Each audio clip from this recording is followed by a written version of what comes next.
Hi guys, nanato sa tuwang second part sa atong Korean alphabet which is the Korean consonants. Okay, so sa Korean consonants day guys na siya double nga sound pero not all, selected lang siya.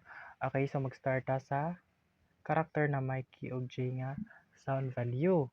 Kani pod na siya letter N, kani na siya T ug D nga sound value. Kani siya na siya R ug L followed by M.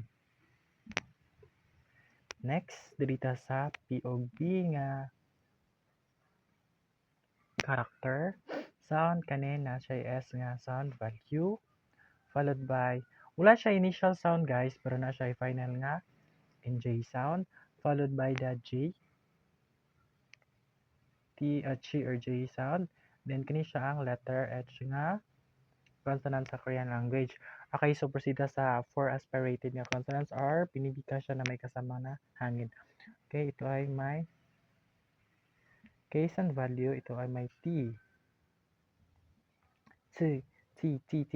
Ito ay may P.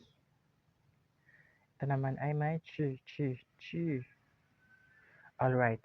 Okay, so proceed tayo sa 5 tense consonants. Ito ay may or the double K. Ito naman T. Ito ay may P. Tense consonants. Ito ay may S. Double S at saka double J. Alright.